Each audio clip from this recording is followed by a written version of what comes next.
ఈ డిసెంబర్ మాసం రెండవ ఆదివారంలోకి మనందరినీ కూడా ప్రవేశపెట్టి ఉన్నాడు. ఈ రెండవ ఆదివారం ఒక చక్కనైనటువంటి సందేశంతో దేవుడు మనతో మాట్లాడునగాక. ఆమేన్. ఆదికాండం పుస్తకం 25వ అధ్యాయం 27వ వచనం. ఆదికాండం 25వ అధ్యాయం 27వ వచనం.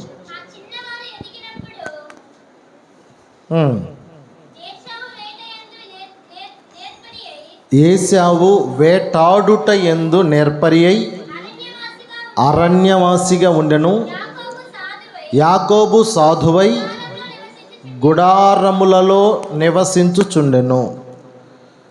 29 నుంచి చూస్తే, ఒకనాడు యాకోబు కలగూర వంటకము వండుకొనుచుండగా ఏశావు అలసిన వాడై పొలములో నుండి వచ్చి, నేను అలసి ఉన్నాను, ఆ ఎర్రగా నున్న దానిలో కొంచెము దయచేసి నాకు పెట్టమని అడిగెను. అందుచేత అతని పేరు ఎదోము అనబడెను. అందుకు యాకోబు, నీ జ్యేష్ఠత్వము నేడు నాకిమ్మని అడుగగా ఏశావు, నేను చావబోచున్నాను కదా, జ్యేష్ఠత్వము నాకెందుకనెను. యాకోబు, నేడు నాతో ప్రమాణము చేయమనెను. ప్రమాణము చేసి అతనికి జ్యేష్ఠత్వమును అమ్మివేయగా చాలు. హల్లెలూయా. ఏశావు ఏం చూశాడు? ఎర్రగా ఉన్నటువంటి ఏం కూర? అది చిక్కుడుగాయల కూర చూశాడు. ఏశావు అక్కడ చూసినటువంటి విషయం ఏంటంటే, ఏశావు ఎర్రగా అంటే చివర్లో ఉంటుంది, అక్కడ 34 రెండో లైన్లో చిక్కుడుకాయల వంటకము అని ఉంటుంది. ఏశావు ఏం చూశాడు? ఎర్రగా ఉన్నటువంటి చిక్కుడుకాయల కూరను చూశాడు. ఆయన చికెన్ కూరను చూల్ల, లేదంటే మటన్ కూరను చూల్ల, లేదంటే చేపల కూరను ఆయన చూల్ల. ఆయన అనుకుంటే ఒకవేళ చికెన్ చూసి లేకపోతే ఫిష్ను చూసి ఆయన శోధించబడ్డాడు, అందుకని ఆ మాంసాన్ని అడిగాడు. పోతే పోయిందిలే పాపం. నాన్ వెజ్ చూసిన వెంటనే అతనికి కూడా తినాలనిపించింది. నాన్ వెజ్ చూసిన వెంటనే అతనికి ఏదో ఆశ పుట్టింది, అందుకని అడిగాడు. సహజంగా మనం కూడా బిర్యానీని చూసినప్పుడు తింటే బాగుండి అనిపిస్తుంది. అక్కడికి పోయిన తర్వాత మనకు ఆప్షన్స్ ఇస్తారు, నువ్వేం బిర్యానీ తింటావు, అంతే కదా. అంటే అప్పుడు నీకు ఆశ పడుతుంది నువ్వేం బిర్యానీ తినాలి అనేది. అలాగా నాన్ వెజ్ లేకపోతే ఒక బిర్యానీ తినాలనో అతనికి ఆశ పుట్టిందిలే అని అక్కడ అనుకోవటానికి విషయం ఏంటంటే, అక్కడ చిక్కుడుకాయల కూరను చూసి ఏశావు ఆశపడుతూ ఉన్నాడు. ఇప్పుడు ఆ చిక్కుడుకాయల కూరను చూసి ఆ ఎర్రగా ఉన్నది నాకు ఇవ్వు అని అడగటం మాత్రమే కాకుండా తన జ్యేష్ఠత్వాన్ని అతను అక్కడ అమ్ముకుంటూ ఉన్నాడు. ఆ చిక్కుడుకాయల కూర కోసం ఈ జ్యేష్ఠత్వం నాకెందుకులే. హల్లెలూయా. ఇప్పుడు ఆ ఒక్కపూట భోజనం చేయకపోతే చచ్చిపోతాడు ఏశావు? చచ్చిపోడు కదా. ఇప్పుడు మనమైతే ఏశావుని మనం అడిగి ఉండొచ్చు, ఏంటి నువ్వు ఒక్కపూట భోజనం కోసం నా జ్యేష్ఠత్వం లేకపోయిందిలే, జ్యేష్ఠత్వాన్ని తీసుకో, నేను సావబోతున్నాను కదా అంటా ఉన్నావు. ఒక్కపూట తినకపోతే నువ్వు చనిపోతావా? ఎందుకు నువ్వు జ్యేష్ఠత్వాన్ని అతనికి ఇస్తున్నావని. ఇప్పుడు మన లెసన్ బుక్లో కూడా పొట్టి శ్రీరాములు అని ఆయన ఉంటాడు. ఆయన 52 రోజులు ఏమీ తినలా, కానీ 52 రోజులు తినకపోయినా కూడా ఆయన బ్రతికాడు. కానీ ఏశావు ఎన్ని పూటలు? ఒక్క పూట. కారణం, ఏశావు ఒక్క పూట ఆహారం తినలేదు అనేది ప్రాముఖ్యం కాదు, కానీ అక్కడ ఏశావుకి జ్యేష్ఠత్వం యొక్క విలువ ఏశావుకి తెలియలేదు. ఆ జ్యేష్ఠత్వం విలువ ఏశావుకి తెలియలేదు కాబట్టే ఏశావు ఆ జ్యేష్ఠత్వం కొరకు, ఆ ఒక్క పూట కూటి కొరకు జ్యేష్ఠత్వాన్ని అతను ఏం చేశాడు? అమ్ముకున్నాడు. ఇక్కడ ఏశావు భ్రష్టుడు అవ్వటానికి, యాకోబు భాగ్యవంతుడు అవ్వటానికి కారణం ఏంటయ్యా అంటే ఆ ఒక్కపూట భోజనమే. ఎట్లా? ఏశావు భ్రష్టుడైపోవటానికి యాకోబు భాగ్యవంతుడు అవటానికి ఆ మధ్యలో వారి ఇరువురి మధ్యలో జరిగినటువంటి కార్యం ఏదైనా ఉందంటే ఆ ఒక్కపూట భోజనం, ఆ సందర్భమే. ఇక్కడ మీరు గమనిస్తే యాకోబు ఏం చేశాడంటే లోకానుసారమైనటువంటి సహవాసము కంటే దేవునితో ఉండేటటువంటి సహవాసం విలువైనదని యాకోబు గ్రహించాడు. ఏశావు ఏం చేశాడంటే దైవ సహవాసం కంటే లోక సహవాసం గొప్పదని అనుకున్నాడు. అందువల్ల ఏశావు ఏం చేశాడంటే అరణ్యవాసిగా ఎదిగాడు. ఏశావు ఎలా ఎదిగాడు?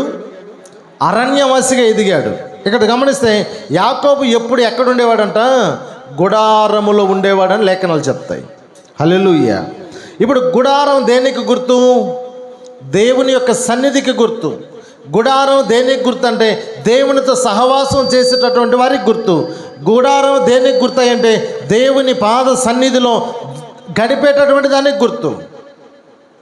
ఇప్పుడు యాకోబు ఏశావును గమనిస్తే యాకోబేమో దేవుని గుడారంలో ఉంటూ వచ్చాడు, దేవుని సన్నిధిలో ఉంటూ వచ్చాడు, దేవుని బిడ్డలతో సహవాసం చేస్తూ వచ్చాడు, దేవుని పాద సన్నిధిలో కూర్చుంటూ ఎదిగాడు.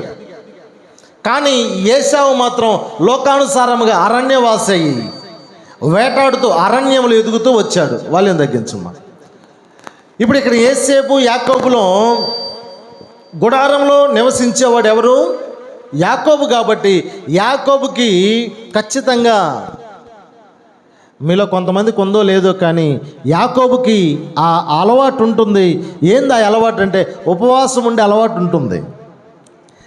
దేవుని గుడారములో దేవుని బిడ్డలతో దేవునితో సహవాసం చేసేటటువంటి ఎవరికైనా సరే, చెడిపోయిందిరా ఉన్నది పోయింది బాగుపెట్టి, దేవునితో సహవాసం చేసి ఎవరికైనా సరే ఉపవాసం ఉండేటటువంటి అలవాటు ఖచ్చితంగా ఉంటుంది. ఇప్పుడు ఆ ఏశావు ఆ ఒక్క పూట కూడా ఉండలేకపోవడానికి కారణం ఏంటంటే తనలో ఏమీ లేదు, ఉపవాసం చేసేటటువంటి అలవాటు అతనికి లేదు. ఉపవాసం చేసే అలవాటు ఉంటే ఒక్క పూట కూటి కోసం అతను జ్యేష్ఠత్వాన్ని అమ్ముకునేవాడు కాదు. అంటే దాని అర్థం దేవునితో అతనికి ఎలాంటి ఒడంబడిక కానీ దేవుని సన్నిధితో సహవాసం కానీ ఏశావుకు లేదు అనడానికి ఇదొక నిదర్శనం. సహజంగా పురుషులు కిచెన్లోకి ఎప్పుడు వెళ్తారు? ఆకలి అయినప్పుడు వెళ్తారు. ఇప్పుడు ఇంట్లో అమ్మగారికి బాగలేదు, ఇంక వేరే దిక్కు లేదు, ఏం చేస్తారు? పురుషులు కిచెన్లోకి వెళ్తారు. ఇప్పుడు యాకోబు కూడా చిక్కుడుకాయల కూర చేసుకుంటున్నాడు అంటే తల్లికి బాగలేదేమో, తల్లి అనారోగ్యవంతురాలైందేమో, తనకు ఆకలైంది. ఆకలైన వెంటనే తను ఏం చేశాడు? కిచెన్లోకి వెళ్ళాడు. తను తినటానికి కూరను ప్రిపేర్ చేసుకుంటూ ఉన్నాడు. ఆ కూరను ప్రిపేర్ చేసుకుంటా ఉంటే ఇతను వచ్చి అలసిపోయి వచ్చి ఇతను ఏం చేశాడు? నాకు ఆకలి అవుతుంది కాబట్టి నాకు కొంచెం ఇవ్వు అన్నాడు. యాకోబు సిద్ధపడ్డాడు. తను ప్రిపేర్ చేసుకున్న కూడా ఆ పూట కూడా అతను ఉపవాసం ఉండటానికో కడుపు కాల్చుకోవటానికో సిద్ధపడి నీ జ్యేష్ఠత్వాన్ని నాకు ఇస్తావా అని అడిగాడు. అంటే వారిద్దరికి మధ్యలో ఒక్క పూట పస్తు అనేది, ఒక్క పూట కడుపు కాలడం అనేది వారి జీవితాలను మార్చేసింది. హల్లెలూయా, హల్లెలూయా, హల్లెలూయా. ఇక్కడ యాకోబు మొత్తానికైతే వండుకున్నాడు. ఏశావు అక్కడికి వచ్చాడు.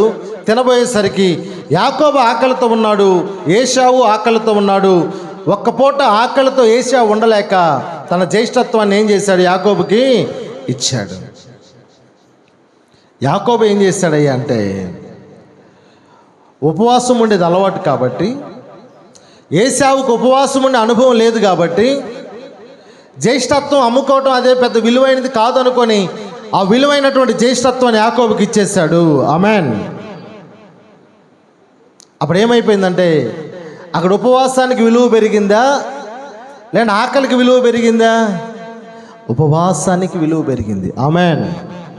యాకోబు ఉపవాసం ఉండి అలవాటు ఉన్నవాడు కాబట్టి ఈ పూట కూడా నేను ఉపవాసం ఉంటాను, నువ్వు తినలే అని ఇచ్చేసాడు. ఆ ఉపవాసం తనలో ఉన్నటువంటి ఆ జ్యేష్ఠత్వం వచ్చి ఎక్కడ పడింది? ఈ ఉపవాసం కడుపు కాల్చుకున్న వ్యక్తి దగ్గరికి వచ్చింది. ఆమెన్. దేవుని సన్నిధికి ప్రతి శుక్రవారం వచ్చి కడుపు చంపుకొని మోకాలి ప్రార్థన చేయగలిగిన వారు ఎవరైనా ఉన్నారు అంటే వారు విలువైన వారు. ఆమెన్. వారంలో ఒక్క పూట కూడా నువ్వు ఉపవాసం ఉండలేకపోతున్నావంటే నువ్వు తిండిపోతువే, నువ్వు జ్యేష్ఠత్వాన్ని నమ్ముకున్న వ్యక్తివే.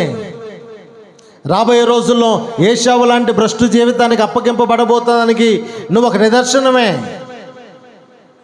వారంలో ఒక్కసారి నువ్వు వారం రోజులు కంటిన్యూగా ఉంటే నీకు టీబీ వ్యాధి వస్తుంది. అందుకని వారం రోజులు 10 రోజులు ఉపవాసం ఉండకూడదు. వారంలో ఒక్క రోజు అనేది ఖచ్చితం. 2 రోజులు దేవుని కృపను బట్టి బలం ఉంటే 2 రోజులు ఉంటే ఇంకా గ్రేట్. కానీ క్రైస్తవులుగా మారిన తర్వాత వారంలో ఒక్క రోజైనా ఉపవాసం అనే అనుభవం లేనటువంటి కుటుంబాలు, ఉపవాసం అనే అనుభవం లేని జీవితాలు ఎన్నో ఉన్నాయి. అది చాలా ప్రాముఖ్యం. ఎవరికి? క్రైస్తవ కుటుంబానికి. ఏది ప్రాముఖ్యం? ఉపవాసం ప్రాముఖ్యం. ఏదో మనం చేతులు ఎత్తమంటే ఎన్ని చేతులు లేస్తాయో అంటే ఉపవాసం అనుభవం లేనటువంటి వారు. ఈరోజు నువ్వు ఎన్ని ప్రార్థనలు చేసినా క్రమము అనేది లేకపోతే, నువ్వు ఎన్ని ప్రార్థనలు చేసినా ఆయన ఆజ్ఞలను నువ్వు అనుసరించకపోతే, నువ్వు ఎన్ని ప్రార్థనలు చేసినా ఆయన కట్టడలను నువ్వు పాటించకపోతే, నీ ప్రార్థన పరలోకం గేటు దగ్గరకు కూడా పోదు. పెద్దోళ్ళు అంటారు, చేసేవన్నీ ఒక పని, చెప్పేవన్నీ శ్రీరంగ నీతులు అంటారు. అంటే నువ్వు ఇక్కడ మనుషులకి నువ్వు ఒకలా కనపడవచ్చు, కానీ దేవునికి నువ్వు ఎలా కనపడుతున్నావు? ఇది ఆఖరి చివరి మాసం. ఈ చివరి మాసంలో, ఈ 12 మాసాల్లో దాదాపు 50 వారాలు వెళ్ళిపోయినాయి నీ జీవితంలో నుంచి. ఈ 50 వారాల్లో ఒక క్రైస్తవుడిగా, ఒక క్రైస్తవరాలిగా, ఒక సంఘ బిడ్డగా, దేవుని బిడ్డగా నీవు 50 రోజులు ఉపవాసం ఉండవలసిన దినాలు నీ జీవితంలోకి వచ్చాయి. నువ్వు ఎన్ని దినాలు ఉపవాసం ఉన్నావు? ఎన్ని వారాలు ఉపవాసం ఉన్నావు? ఉపవాసపు అనుభవం నీలో ఎంత ఉంది? ఆలయ సంబంధించిన ప్రతి వారం రాండి రాండి రాండి అని పిలుస్తూ ఉంది అంటే, ఉపవాస ప్రార్థనకి నేను పిలుస్తుంది అంటే ఆమె ఇంటి కార్యానికి పిలవటం లేదు. దేవుడు ఆమెను ప్రేరేపించడాన్ని బట్టి నిన్ను మందిరానికి ఆహ్వానిస్తుంది. ఎందుకంటే నిన్ను కూడా ఉపవాసపు అనుభవం కలిగినటువంటి బిడ్డగా దేవునిలోకి మార్చటానికి.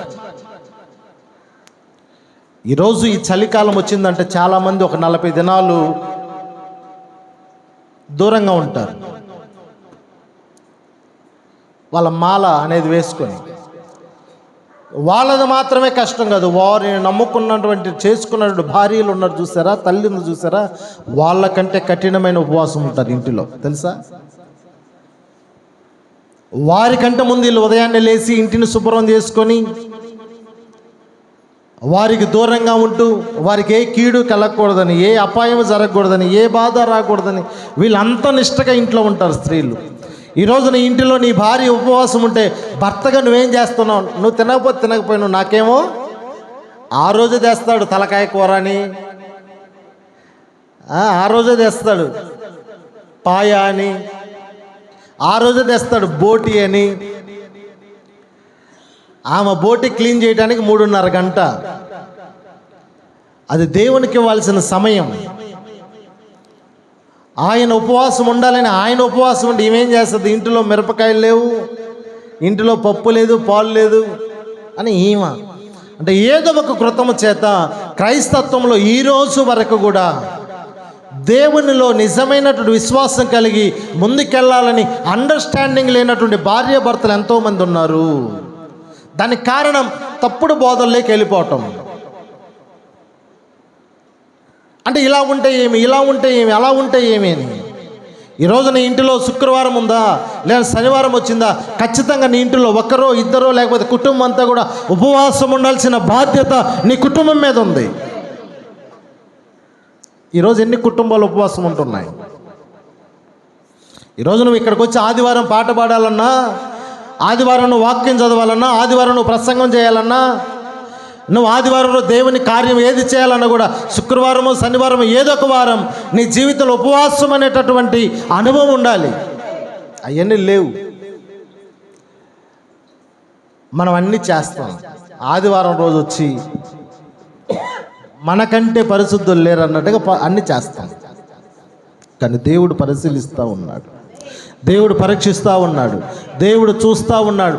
నీ ఇంటిలోనికి, నీ జీవితంలోనికి, నీ కుటుంబంలోనికి ఇంకా ఎందుకు ఆశీర్వాదాలు రాలేదు అంటే నీ జీవితంలో ఉపవాసం అనే అనుభవం లేదు, నీ కుటుంబంలో ఉపవాసం అనే అనుభవం లేదు. ఉపవాసం క్రైస్తవ యొక్క జీవితంలో, క్రైస్తవుని బ్రతుకులో ఒక భాగం. నువ్వు ఉపవాసం అండి ఇంట్లో ఉండి, చాలామందిని చూస్తాను, ఇప్పుడన్నా పేస్ట్ వచ్చి తెల్లగా కనపడతాయి ఆ ఏళ్ళు. ఎట్లా ఆ వేలు ఎట్లా కనపడుతుంది? ఇప్పుడు పేస్ట్ వచ్చిన తర్వాత తెల్లగా కనపడుతుంది. ఒక 10 సంవత్సరాలు వెనక్కి వెళితే ఎర్రంగా కనపడేది. ఆ గోకులు పల్లపొడి అని ఒకటి ఉండేది ఇటుకరాయి కలర్లో. ఇంకొక 10 సంవత్సరాలు వెనక్కి వెళితే నల్లగా కనపడేది. ఎందుకని? బొగ్గు నవిలు ఇవ్వాలి. అంటే నువ్వు ఉపవాసం ఉండవని నీ వీధిలో వాళ్ళకి తెలియాలి, నువ్వు కొళాయి దగ్గరికి వెళితే తెలియాలి కదా. 11 గంటలకి ఆ వేలేసి ఆ వేలు ఎండిపోయి ఉంటుంది. ఉపవాసం అది కాదు. ఈరోజు ఏశావు ఒక్కరోజు ఉపవాసం ఉండలేక ఏం చేశాడు? తన జ్యేష్ఠత్వాన్ని నమ్ముకున్నాడు. ఉపవాసం అనుభవం కలిగినటువంటి దేవుని గుడారంలో నివసిస్తున్న యాకోబు ఆ ఉపవాసం ఉంటాను అనుకుంటాను ఈరోజని తనకు ఉన్నటువంటి ఆహారాన్ని అవతల వాడికి అన్నగబెట్టాడు. ఆ జ్యేష్ఠత్వాన్ని పొందుకున్నాడు, సమృద్ధికరంగా మారాడు. ఆమెన్, హల్లెలూయా. ఇప్పుడు ఇక్కడ తిండి విలువైందా, ఉపవాసం విలువైందా? ఏం విలువైంది? ఉపవాసం విలువైంది అన్నప్పుడు నువ్వు ఎందుకు వారంలో ఒక్కరోజు కూడా ఉపవాసం ఉండలేకపోతా ఉన్నావు? ఎందుకు ఉండలేకపోతా ఉన్నావు? ఎందుకు ఆ అనుభవం లేక రాలేకపోతున్నావు? కాబట్టి వారములో అంటే ఉపవాసం విలువైనది. కాబట్టి వారములో ఒక్కరోజైనా మన కుటుంబాలలో, మన జీవితంలో మన ఉపవాసం ఉండాల్సినటువంటి బాధ్యత ఉంది. ఇప్పుడు యాకోబు కనిష్ఠుడిగా పుట్టాడు, కానీ ఉపవాసం వల్ల ఆ ఉపవాసం తనను ఏం చేసింది? జ్యేష్ఠుడిగా మార్చింది. ఆమెన్. పుట్టడమేమో చిన్నోడే, కనిష్ఠుడే, కానీ ఉపవాసం తనను ఏం చేసిందంటే పెద్దవాడిని చేసింది, జ్యేష్ఠుడిని చేసింది. హల్లెలూయా. ఈరోజు ఇక్కడ ఉన్నటువంటి మీరు కూడా పుట్టింది త్రాగుబోతు కుటుంబంలో కావచ్చు, లేదు పుట్టింది తిరుగుబోతు కుటుంబంలో కావచ్చు, లేదు పుట్టింది అక్రమ సంబంధం కలిగిన వంశంలో కావచ్చు. కానీ నువ్వు ఎక్కడ పుట్టినా, దేవుడు అంటే తెలియక జీవించే కుటుంబంలో నువ్వు పుట్టినా కూడా నీవు యాకోబులాగా దేవుని సన్నిధిలో ప్రార్థన చేయగలిగితే నీ మీద పడినటువంటి ఆ ముద్రలన్నింటినీ కూడా దేవుడు తొలగించి నీకు జ్యేష్ఠత్వాన్ని ఇస్తాడు, దేవుడు గౌరవాన్ని ఇస్తాడు, దేవుడు ఉన్నతమైన విలువనిస్తాడు. నువ్వు లోకానుసారంగా జీవిస్తున్నావంటే నీ పితరుల మీద ఉన్న మచ్చ, నీ తండ్రుల మీద ఉన్న మచ్చ, నీ తండ్రుల మీద ఉన్న మచ్చ నీ మీద కూడా వస్తుంది. వస్తుందా రాదా? ఈరోజు నీ మీద, నీ కుటుంబం మీద ఉన్నటువంటి మచ్చ సహజంగా మనం వాళ్ళ నాన్న పెద్ద దొంగోడు అంటాం, అనవా? దొంగల కుటుంబం అంటాం, తిరుగుబోతుల కుటుంబం అంటాం, వ్యభిచారి కుటుంబం అంటున్నావా లేదా? ఒకవేళ పబ్లిక్గా అనకపోయినా కూడా మన పిల్లలతోనో, భర్తతోనో, భార్యతోనో, తల్లిదండ్రులతోనో ఎవరో ఒకరితో మనం ఒక కుటుంబాన్ని బట్టి ఉచ్చరించేటప్పుడు ఆ కుటుంబంలో ఉన్నటువంటి ఆ క్వాలిటీస్ని మనం ఎత్తి చూపి మాట్లాడదాం. ఆ ఇంటిలో ఆ అమ్మాయి ఉంది, లేట అతను ఉండే, ఆ పిల్లలు ఉన్నారే తిరుగుబోతులు అంటామానమా? నువ్వు సాటునన్నా బహిరంగంగా అన్నా కూడా ఆ కార్యక్రమం ఆ ఇంటిలో ఉండబట్టే నువ్వు అనగలుగుతూ ఉన్నావు. ఆ మచ్చ పోవాలి అంటే నువ్వు దేవుని సన్నిధిలో నువ్వు ఉండగలిగితే, యాకోబులాగా దేవుని సన్నిధిలో మెలగగలిగితే, యాకోబులాగా నువ్వు ఉపవాసం ఉండగలిగితే, యాకోబులాగా నువ్వు దేవునితో సహవాసం ఉండగలిగితే దేవుడు నీకున్నటువంటి ఆ మచ్చను తీసివేసి కొత్త పేరుని దేవుడు మనకు అనుగ్రహిస్తాడు. ఆమెన్, హల్లెలూయా. అక్కడ యాకోబు ఏం చేశాడంటే లోక స్నేహం కంటే దేవుని స్నేహం విలువైనదిగా బ్రతికాడు. ఇక్కడ మీరు గమనిస్తే ఫస్ట్ అంటాడో, చిన్నవారు ఎదిగినప్పుడు ఏశావు వేటాడుట యందు నేర్పరి అయి అరణ్యవాసిగా ఎలాగున్నాడంట అంటే క్రూరమైన వాడిగా ఉన్నాడు,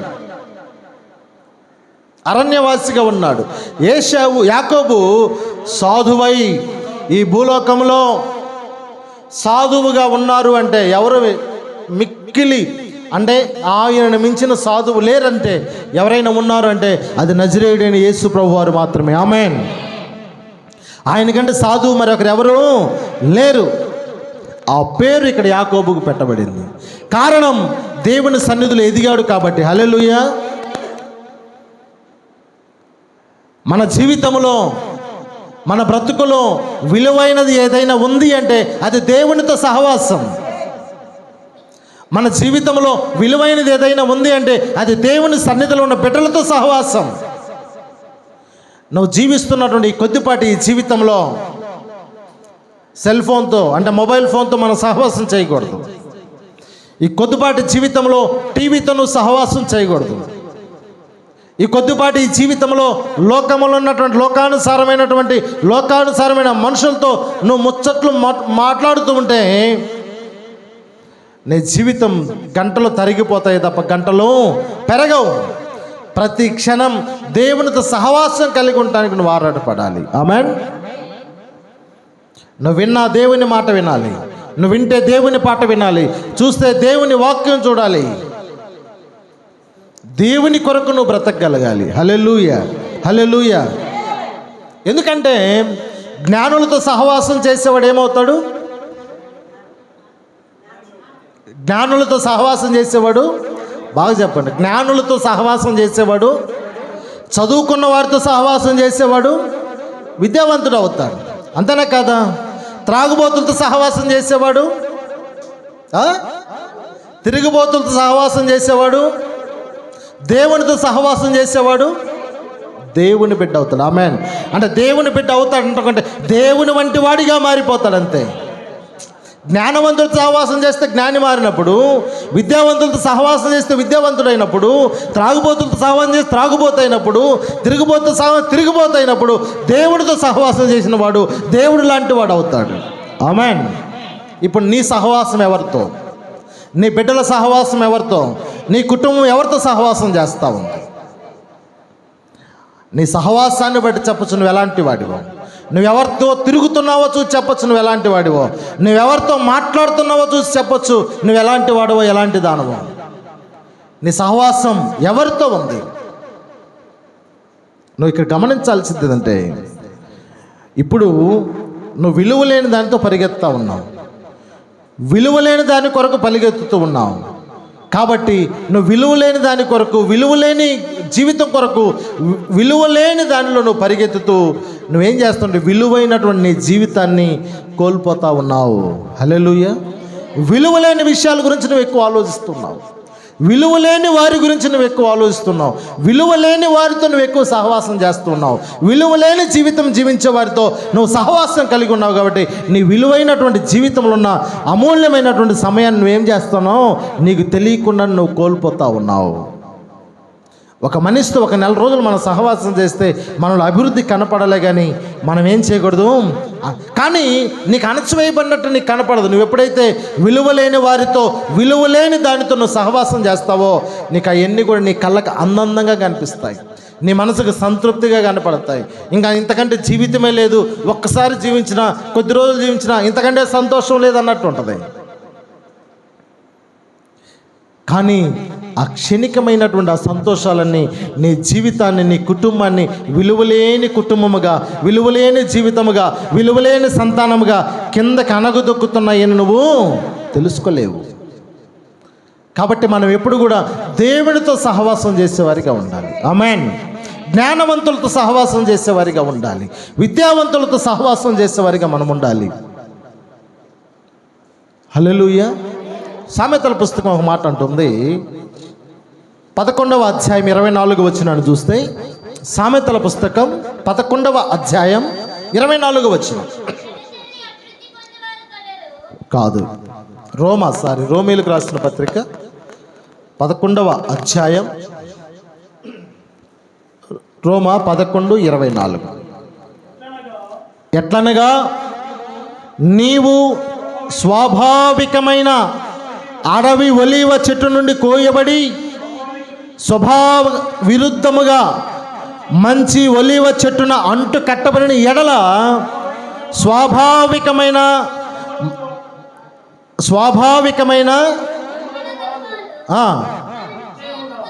మరి నిశ్చయముగా తమ సొంత ఒలీవ చెట్టును అంటు కట్టబడరా అంటాడు. హల్లెలూయా.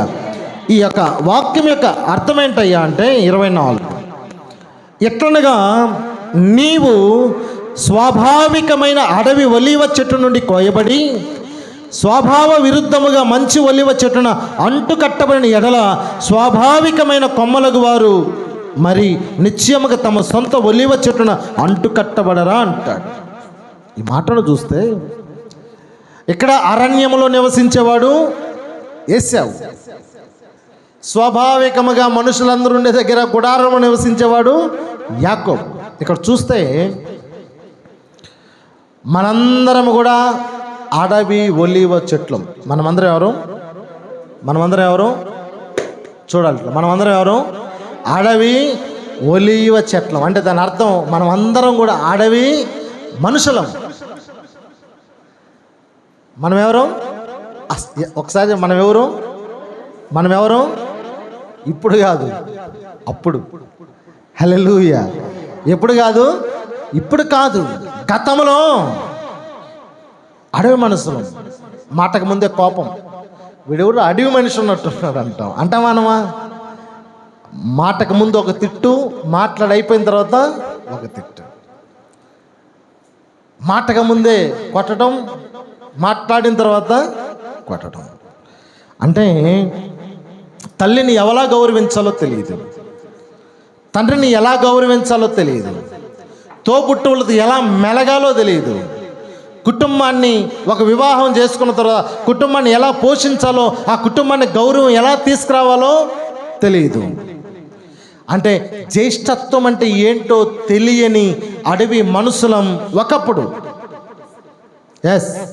ఒకప్పుడు మనకు వావి వరుసలు తెలియవు. ఎప్పుడు? ఒకప్పుడు. క్రమమేదో అక్రమమేదో మనకు తెలియదు. ఎందుకంటే మనం అడవి మనుషులు. బైబిల్లో కూడా ఉంటుంది, ఆయన కూతుర్ని, చిన్నాయన్ని, తమ్ముడిని, చెల్లెల్ని ఉంటాయి కదా. మనల్ని క్వశ్చన్ చేసే వాళ్ళు కూడా ఆ చెల్లెల్ని చేసుకున్నాడు, తల్లి కూతుర్ని చేసుకున్నాడు, తండ్రి కూతుర్ని చేసుకున్నాడని ఇటువంటి క్వశ్చన్స్ మనం వేస్తూ ఉంటారు పాత నిబంధన పుస్తకంలో నుంచి. ఒకప్పుడు మనం ఎవరము? అడవి మనుషులం. మనమంతా కూడా అడవి మనుషులం. అయితే సారవంతమైనటువంటి ఒలీవ చెట్టులాగా యేసుప్రభు ఈ భూలోకానికి వచ్చాడు. హల్లెలూయా. సారవంతమైన ఒలీవ చెట్టు ఎవరు? యేసుప్రభు వారు. దేవుడు ఏం చేశాడంటే ఈ అడవి మనుషులమైనటువంటి అడవి ఒలీవ వృక్షంలో నుంచి ఒక కొమ్మైనటువంటి మనల్ని తీసి సారవంతమైనటువంటి ఒలీవ చెట్టు అయినటువంటి యేసు ప్రభు వారిలో మనల్ని అంటుకట్టాడు. ఆమెన్. హల్లెలూయా. అడవి మనుషులమనే మన కొమ్మను తీసి సారవంతమైన మంచి ఒలీవ మొక్క అనేటటువంటి యేసు ప్రభు వారికి అంటు కట్టాడు. ఎప్పుడైతే అలా అంటు కట్టబడ్డాడో కాలానుగుణంగా అడవి ఒలీవ చెట్టు క్రియలు, అడవి ఒలీవ చెట్టు కార్యాలు, అడవి ఒలీవ చెట్టు చేష్టాలు, అడవి ఒలీవ చెట్టు మాటలు అన్నీ మారి సారవంతమైన ఒలీవ చెట్టులాగా మనం ఇప్పుడు మారాం. ఆమెన్. హల్లెలూయా. హల్లెలూయా. అంటే నువ్వు దేవుని సన్నిధిలో ఎప్పుడైతే నువ్వు పెరుగుతావో అప్పుడు నీ జీవితం సారవంతమైనదిగా ఉంటుంది. దేవుని సన్నిధిలో నీ బిడ్డలు ఎప్పుడైతే ఎదుగుతారో అప్పుడు సారవంతమైన బిడ్డలుగా నీ బిడ్డలు ఉంటారు. పాత జీవితం వేరు. పాత జీవితం అడవి మనుషులం, అడవి ఒలీవ చెట్లు లాంటి వారం. కానీ ఇది నూతన జీవితం, నూతన స్వభావం, నూతన మాటలు, నూతన ఆలోచనలు, నూతన చేష్టాలు, నూతన కార్యాలు. కారణం యేసు ప్రభువారనే సారవంతమైన ఒలీవ చెట్టులో మనం అంటుకట్టబడి ఉన్నాం. మనం ఫలించడానికి అంటుకట్టబడ్డాం. కాబట్టి ఎప్పుడైతే ఆ సారవంతమైన ఒలీవ మొక్కలు మనం కూడా అంటుకట్టబడ్డామో ఆ లక్షణాలు, ఆ కార్యాలు, ఆ మాటలు, ఆ సాధువు గుణం అవన్నీ కూడా మనలోకి వచ్చాయి. హల్లెలూయా. నీటి వాగుల కొరకు దుప్పి ఆశించున్నట్లు దేవుని సన్నిధి కొరకు మనము కూడా ఆశపడే వారిగా ఉండాలని ఆ సాధు అయినటువంటి ఆ యొక్క సారవంతమైనటువంటి ఆ ఒలీవ మొక్కకి దేవుడు మనల్ని అంటుకట్టాడు. ఆమెన్. హల్లెలూయా. ఆయనతో మన సహవాసం చేస్తే మన పాత స్వభావం పోతుంది. ఆయనలా మనం మారటానికి దేవుడు మనకు కృపణిస్తాడు. ఆమెన్. ఎలా మారటానికి? ఆయనలా మారటానికి దేవుడు మనకు కృపణిస్తాడు. ఎందుకంటే జామ చెట్టుకి జామ కొమ్మని అంటు కడతారు, వేరే కొమ్మని తెచ్చి అంటు కడతారా? దేనికని? ఏ చెట్టుకి ఆ చెట్టులనే అంటు కట్టాలి. ఆ అంటు కట్టబడిన తర్వాత ఆ అంటు కట్టబడినటువంటి ఆ చెట్లో నుంచి ఆ మధురమైనటువంటి ఫలాలను మనం పొందగలం. ఈరోజు నువ్వు ఎవరిలో అంటు కట్టబడి ఉన్నావు? క్రీస్తులో అంటు కట్టబడి ఉన్నావు. అవునా కాదా? ఆయన అంటుకట్టబడి ఉన్నప్పుడు ఆయనలో ఉన్నటువంటి ప్రార్థనా శక్తి నీలోకి రావాలి. రావాలా లేదా? ఆయన ఎలాగైతే దేవుని కార్యాలు దేవుని క్రియలు చేశాడో అలాంటి స్వభావం నీలోకి రావాలి. నువ్వు ఇంకా అడవి మనిషిలాగానే ఉంటువే. కాకపోతే తలదూకుంటున్నావు, బట్టలు వేసుకుంటున్నావు, చెప్పులు వేసుకుంటున్నావు, అన్నీ చేస్తున్నావు, కానీ స్వభావం మాత్రం అడవి మనిషి స్వభావం. అడవి మనిషి స్వభావం. కెక్కరిస్తే కుక్కలా కెక్కరేయటం, పైన పడితే అడవి పందిలాగా పైన పడటం, అడవి చేష్టాలన్నీ కూడా. ఏం మారింది నీ స్వభావం? ఏం మారాయి నీ మాటలు? ఏం మారాయి నీ కార్యాలు? ఏం మారాయి నీ అలవాట్లు? అన్నీ అడవి అలవాట్లే. వావి వరుస లేకుండా, తల్లిని గౌరవించకుండా, తండ్రిని గౌరవించకుండా, తోబుట్టువుల్ని గౌరవించకుండా, చేసుకున్న భార్యని గౌరవించకుండా, చేసుకున్న భర్తనే గౌరవించకుండా, ఇవన్నీ కూడా ఏం చేష్టాలు? ఏం చేష్టాలు చెప్పండి అమ్మా. నేను చెప్పేది ఎవరికి? అడవి మనుషులకే. హల్లెలూయా. ఈరోజు నువ్వు క్రీస్తులో అంటుకట్టబడింది వాస్తవం అయితే వారంలో ఒక్కరోజైనా నువ్వేముంటావు? ఒక్క ఆదివారమే కాకుండా మళ్ళా ఏదో ఒక రోజు నువ్వు ఎక్కడ ఉంటావు? దేవుని సన్నిధిలో ఉంటావు. నువ్వు అడవి మనిషివు కాబట్టి నీ కుటుంబంలో నీ పిల్లలు కూడా అడవి మనుషుల్లాగానే ఉన్నారు. నీ భర్త అడవి మనిషిలాగానే ఉన్నారు. నీ భార్య అడవి మనిషిలాగా చూసేదానికి అందంగా కనపడద్దు, నోరు తెరిస్తే అడవి మనిషే. ఈయన చూసేదానికి ప్యాంటు చొక్కా వేసుకున్నాను, ఈయన నోరు తెరిసి ఈయన కూడా. ఇప్పుడు అడవి మనిషిలో ఏముండదు? ఉపవాసం ఉండాలి అనే అనుభవం రాదు. ప్రతిరోజు దేవునితో సహవాసం కలిగి ఉండాలనే అనుభవం రాదు. నా బిడ్డల దేవుని సన్నిధిలో వాయిద్యాలు వాయటానికి, నా బిడ్డల దేవుని సన్నిధిని శుభ్రం చేయడానికి, నా బిడ్డల దేవుని సన్నిధిని అలంకరించడానికి, నా బిడ్డల దేవుని కార్యాలు చేయడానికి, నా బిడ్డలు నేను సిద్ధపరచాలి. చిన్న వయసులో నేను చేయలేకపోయా, దేవుణ్ణి నేను తెలుసుకునేసరికి నాకు ఈ వయసు వచ్చింది, కానీ ఈ వయసు దాకా నా బిడ్డలు అలా ఉండకూడదు. చిన్న వయసు నుంచే నా బిడ్డలు దేవుని సన్నిధిలో ఆయన గుడారంలో ఎదగాలనే అనుభవం లేక నువ్వు వస్తావు. నువ్వు అడవి మనిషి కాబట్టి నీ పిల్లలు కూడా ఎలా ఉన్నారు? అడవి మనసులాగే ఉన్నారు. ఇది ఒప్పుకుందామా వద్దా? ఇప్పుడు మనం ఎలా మారాలి? దేవుని సంబంధమైన బిడ్డలుగా మారాలి. నువ్వు ఊరగా బాప్తిసం తీసుకొని షో చేస్తే కుదరదేడా. మొదటి వారం అయితే తెల్ల ప్యాంట్ తెల్ల చొక్కా వేసుకొని వచ్చి, లేదంటే ఇప్పుడు మన ప్రతాప్లాగా జుబ్బా వేసుకొని వచ్చి, ఆ రోజు అందరిలోగా నువ్వు కూడా రొట్టె ద్రాక్ష రసం, ఆయన నీ కొరకు ఇచ్చినటువంటి శరీరం, ఆయన నీ కొరకు కార్చిన రక్తం, అవి రెండు ఎంత పవిత్రమైనయో, ఎంత పరిశుద్ధమైనయో, ఎంత విలువైనదో మొదట అది నువ్వు అంగీకరించాలి. ఇవన్నీ లేకుండా ఏదో షో చేసి మనం తీసుకుంటా ఉంటే మనకు తెలియకుండా వచ్చే కష్టాలన్నీ కూడా ఎందుకు వస్తున్నాయి తెలుసా? ఎంత తుడి చేసుకుందాం అనుకున్నా కూడా మన దగ్గర నుంచి ఎందుకు సమస్యలు పోవటం లేదో తెలుసా? మనకి మనమే గొప్పవారం అనుకొని దేవుని కార్యాలలో కూడా అబద్ధముగా జీవించడం వల్ల ఇవన్నీ జరుగుతూ ఉన్నాయి. ఆదివారం రోజు మాత్రమే కాకుండా శుక్రవారం ఉపవాస ఆరాధనలో కూడా నా కుటుంబం ఉంటుంది ఇక్కడ అనేదానికి ఎంతమంది ఉన్నారు ఇక్కడ సిద్ధంగా? నేను ఇంటిలో ఉన్నప్పుడు ఇంటిలో పండుకొని శుక్రవారం ఆరాధన ఉంది కాబట్టి ఆరాధనలో నేను పురుషుడినైనా సరే, నా భార్య స్త్రీ అయినా సరే, పురుషుడు స్త్రీ సంబంధం లేకుండా నేను కూడా ఉపవాసం ఉండి మందులోకి అడుగు పెడుతున్నాననే కుటుంబాలు ఎన్ని ఉన్నాయి? స్త్రీలు కదా సార్ పోయేది. అవునవును, ఉపవాసం స్త్రీలను మాత్రం ఉండమన్నాడు దేవుడు. ఎందుకు లేదు నీకు అనుభవం? నీ కుటుంబం గురించి ప్రార్థన చేయాల్సిన బాధ్యత నీ మీద ఉంది. ఉపవాసం ఉండి ప్రార్థన చేస్తే ఇస్తారు రాజ్యాంగాన్ని మార్చగలిగాడు దేవుడు. ఆమెన్. ఈరోజు నీ కుటుంబానికి ఉన్న కష్టాలు దేవుడు తీసివేయలేడా? నీ జీవితంలో ఉన్న బాధలు దేవుడు తీసివేయలేడా? నువ్వు అడిగింది దేవుడు నీకు దయచేయలేడా? సీరియల్ ముందు కూర్చుంటే ఎన్ని గంటలు వస్తుంది? అది హాఫ్ అన్ అవర్, 28 నిమిషాలు వస్తుంది. కానీ నార్పకుండా అప్పుడప్పుడు ఏదైనా మొబైల్ ఎత్తుకులాడేటప్పుడు వస్తుంది. ఆ టీవీ దగ్గర ముసలి వాళ్ళు కొడతా ఉంటారు టీవీని. అది కథ, అది సీరియల్. అంటే వీళ్ళు ఏం చేస్తారు? దానిలోకి ఇన్వాల్వ్ అయిపోతూ ఉన్నారు. నువ్వు దేవునిలోకి ఇన్వాల్వ్ అయ్యేది ఎప్పుడు? దేవునితో అలాంటి సహవాసం కలిగి ఉండేది ఎప్పుడు? ఎస్తేర్ లాంటి ప్రార్థన నేను చేయాలి, హన్నా లాంటి ప్రార్థన నేను చేయాలి. ఎప్పుడు నీకు ఆ ప్రార్థన అనుభవం? యాకోబులాగా దేవుని యొక్క మడిని పట్టుకొని నేను పోరాడాలి. ఎప్పుడో వైరాగ్యం. కాబట్టి మనం షో చేసే క్రైస్తవులుగా కాకుండా ఎలా ఉండాలి? నిజమైనటువంటి అంటు కట్టబడినటువంటి క్రైస్తవులుగా ఉండాలి. హల్లెలూయా, హల్లెలూయా.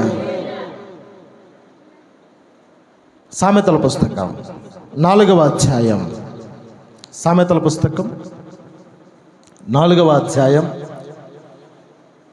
7-8 వచనాలు. జ్ఞానము సంపాదించుకొనుటయే, జ్ఞానము సంపాదించుకొనుటయే జ్ఞానమునకు ముఖ్యాంశము. నీ సంపాదన అంతయు ఇచ్చి బుద్ధి సంపాదించుకొనము, దాన్ని గొప్ప చేసిన ఎల్లా, హల్లెలూయా, దాన్ని కౌగిలించిన ఎల్లా అది నీకు ఘనత. నీకు ఘనత రావాలంటే నీకేం కావాలి? ముందు నీలో జ్ఞానం ఉండాలి. నువ్వు హెచ్చించబడాలంటే ఏముండాలి? నీలో ఏముండాలి? నువ్వు మాట్లాడేటప్పుడు, నువ్వు మాట్లాడి వెళ్ళిపోయిన తర్వాత, నువ్వు వస్తున్నావు మాట్లాడటానికి అనుకున్నప్పుడు నీ గురించి ఏమనుకుని ఉంటారు జనాలు? ఖచ్చితంగా నీకు తెలిసే ఉంటుంది. ఎందుకంటే నువ్వు వాడు మాట్లాడి వెళ్ళిపోయిన తర్వాత ఖచ్చితంగా వాళ్ళు ఏదో ఒకటి అనుకుంటారు. అది నీ చెవికి వచ్చి ఉంటుంది ఏదో ఒక రోజు. నీకై నువ్వు జ్ఞానవంతుని, జ్ఞానవంతురాలని ఫీల్ అవ్వకూడదు. నువ్వెంత నేర్చుకున్నావు అనేది ఇంపార్టెంట్. ఒక విషయాన్ని బట్టి మనం క్లారిఫికేషన్ ఇస్తూ ఉన్నాము అంటే దాని గురించి కనీసం నీకు కొంత అవగాహన ఉండాలి, అంతేనే కదా? ఆ అవగాహన ఉండాలని నువ్వేం చేయాలి? నేర్చుకోవాలి. నువ్వు దాని గురించి నువ్వు అవగాహన నేర్చుకోవాలంటే ఒకటి, నువ్వు బుక్స్ చదవాలి. ఏం చదవాలి? బుక్స్ చదవాలి. ఈరోజు చాలామంది నీకు ఏదన్నా కావాలంటే ఇప్పుడు ఏం చేస్తారు? టక్కున మొబైల్ తీస్తున్నారు, ఏదో వాయిస్లో మాట్లాడటం, టైప్ చేయటం ఏదో జరిగిపోతూ ఉంది. హలో గూగుల్, హలో సిరి, ఏదేదో.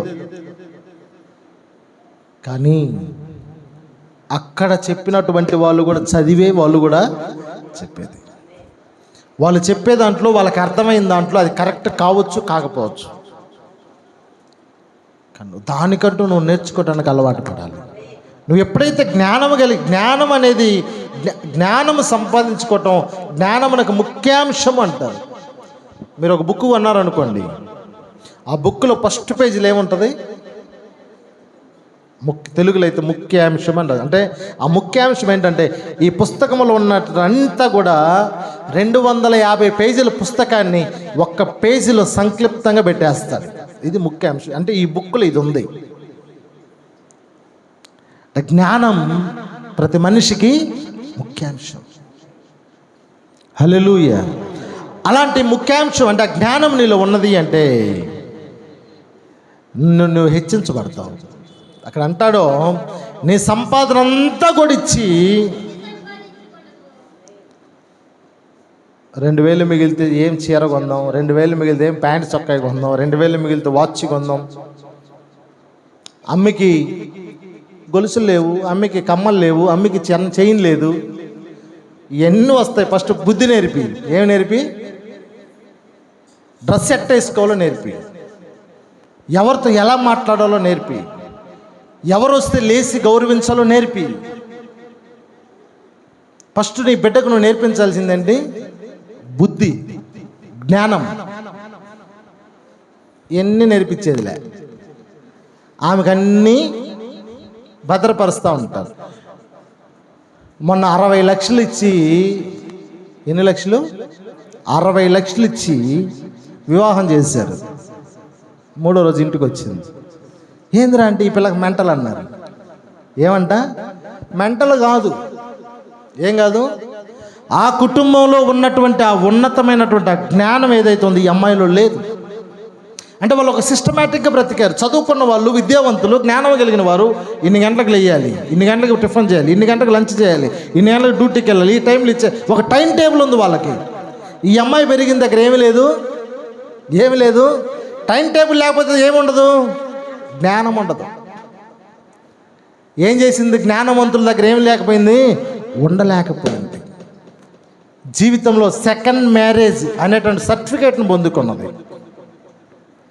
ఈరోజు మన జీవితాల్లో, మన బిడ్డల జీవితాల్లో అట్లాంటివి రాకుండా ఉండాలని మన బిడ్డలకు మనం నేర్పించాల్సిందేంటి అంటే ఎక్కడికి వెళ్ళినా కూడా బ్రతకగలగాలి మన బిడ్డ. ఆమెను పిలవండి, నీట్గా సొల్యూషన్ చెప్పేస్తుంది అనాలి. లేదంటే అతనికి చెప్పండి, నీట్గా సొల్యూషన్ ఉంటుంది అతని దగ్గర. అంటే జ్ఞానము కలిగి సలహా ఇస్తారు. ఒక్కొక్కటి సలహా ఇస్తా ఉంటే నువ్వు పోరా నాయన అనిపిస్తుంది. మనకి ఏమనిపిస్తుంది, నువ్వు పో అసలు. అన్నీ ఉత్త మాటలు మాట్లాడుతుంటారంట. దానమ్మ సిస్టర్ స్టైల్లో చెప్పాలంటే అన్ని వేస్ట్ మాటలు అయ్యారు, అన్ని ఉత్త మాటలు అయ్యారు అన్నట్టు. ఒక్క మాట కూడా పనికిరాదు అయ్యారు అంటదా. అంటే దాని అర్థం ఏంటి, వాడు అంతసేపు మాట్లాడినప్పుడు వాడికి వాళ్ళు ఫీల్ అయ్యి నేను తెలివి కల్లోని, నేను జ్ఞానవంతుని, నేను చెప్పేది వీళ్ళందరూ వస్తుంది. ఇంక తలరాత కాబట్టి వింటమే, ఏమన్నా అనుకుంటారేమో, ఫీల్ అవుతారేమోనని. అంతేనా కాదా? మొదట నువ్వు ఒక మాట, బైబిల్లో ఒక మాట, నువ్వు మౌనంగా ఉంటే నీకు తెలియని విషయంలో వీడెంత జ్ఞానవంతుడు అనుకుంటారంట. కొన్నిసార్లు మాట్లాడటం కంటే కూడా మౌనం శ్రేష్టం. హల్లెలూయా. మాట్లాడి నీ విలువను నువ్వు పోగొట్టుకోవటం కంటే మౌనంగా ఉండటం శ్రేయస్కరం. హల్లెలూయా. కాబట్టి నువ్వు మొదట నీకున్నటువంటి ఆస్తిని అంతటైనా పోగొట్టు. ఎందుకని కొన్ని కోట్ల రూపాయలు, లక్షల రూపాయలు పెట్టి బిడ్డలు ఎందుకు చదివిస్తూ ఉన్నారు? జ్ఞానం. ఎందుకు నీ బిడ్డలు వెతికి వెతికి వెతికి వెతికి వెతికి వెతికి ఎందుకు స్కూల్లో చేరుస్తూ ఉన్నావు? ఏ స్కూల్లో ఏ మంచి ర్యాంకులో ఉంది, ఏ స్కూల్లో ఉండే పిల్లకాయలు ఎంత నాలెడ్జ్లో ఉన్నారు, ఏ స్కూల్లో ఉండే పిల్లలు ఎంత డిగ్నిటీగా, అవునా కాదా? ఎందుకు ఏరి కోరి నువ్వు నీ బిడ్డను చేరుస్తున్నావు అంటే ఆ స్కూల్లో ఏముంది? జ్ఞానం ఉంది. ఆ స్కూల్లో డిసిప్లైన్ ఉంది. ఆ స్కూల్లో ఉన్న టీచర్స్ టాలెంటెడ్ టీచర్స్, అవునా కాదా? అంటే నీ బిడ్డను చదివించడానికి నువ్వు అంత చూస్తున్నావంటే వీటన్నిటికీ మూల కారణం ఏంటి తెలుసా? నీ బిడ్డకి జ్ఞానము నేర్పించడం కొరకే. నువ్వు లక్షలు ఖర్చు పెట్టినావన్నా, వేలు ఖర్చు పెట్టినావన్నా జ్ఞానం నేర్పించడం కొరకు. వాడు ఆడు చదివచ్చే జ్ఞానం చాలేదు కాబట్టి నువ్వు మళ్ళీ ట్యూషన్కి పంపిస్తావు. మనం మన బిడ్డ కొరకు 24, 25, 23 సంవత్సరాల దాకా పెట్టే ప్రతి రూపాయి, ఖర్చు పెట్టే ప్రతి రూపాయి వాడి జ్ఞానము సంపాదించడం కొరకనే తల్లిదండ్రులు మర్చిపోకూడదు. చదవకపోయినా లేరా ఏమంట? చదవకపోతే జ్ఞానం ఎట్ట వస్తుంది? చదువు లేకపోతే జ్ఞానం ఎట్ట వస్తుంది? రాదు. ఖచ్చితంగా మన సంపాదన అంతటిని పోగొట్టైనా సరే మనం ఏం చేయాలి? జ్ఞానము సంపాదించుకోవాలి. నువ్వు జ్ఞానం సంపాదించుకుంటే చాలా అది నిన్ను హెచ్చిస్తుంది. హల్లెలూయా. హెచ్చించడం మాత్రమే కాదు, నీకు ఘనత తీసుకొస్తుంది. ఇంతమంది ఉన్నాం, వాళ్ళ కలెక్టర్ వస్తున్నాడు, అందరం ఏం చేస్తాం? ఆయనకి అందరం ఏం చేయాలి? నమస్తే సార్, నమస్తే సార్, నమస్తే సార్. ఎందుకని? ఆయనలో ఏముంది? జ్ఞానం ఉంది. ఆ జ్ఞానం ద్వారా ఐఏఎస్ చదివాడు. ఆ ఐఏఎస్ అతను హెచ్చించింది. ఆ హెచ్చించడం వల్ల మనందరి దగ్గర అతనికి ఏమొచ్చింది? ఘనత వచ్చింది. వచ్చిందా లేదా? మరి ఇప్పుడు నువ్వు నేర్చుకోవాల్సింది ఆస్తులు కూడా పెట్టాలనా, అంతస్తులు కట్టియాలనా? నీ కొడుకు వాడట నిక్కాడో లేదో వాడికి ఇంత పెద్ద ఫోన్ తీసిస్తుంది. వాడికి రైజింగ్ KTM బైక్ తీసిస్తుంది. సచిపరా బిన్నా అని రేసింగ్ చేసి, దేనికి? చిన్న బండి అయితే లేట్ అవుద్ది, పెద్ద బండి అయితే బిన్నపోతావు, ఖర్చు తగ్గద్దని. అంతే, తల్లిదండ్రులు చెప్పకనే చెప్పే విషయాలు ఇవన్నీ కూడా. వాడు ఆశపడితే చచ్చిపోతావు రా, దాని రేసింగ్ 200 స్పీడ్ రాది, అది స్పోర్ట్స్ బైక్ రా, నీకు అవసరం లేని బైక్ రాది, మన స్తోమత అంత కాదు. చెప్పుకోలేమా? చెప్తే ఎండా బిడ్డ వినకపోతే నీకు దిక్కున్నగాడు చెప్పుకోపోయి నీకు ఒంటి మీద గుడ్డలు గొల్లేవని చెప్పటమే మనం.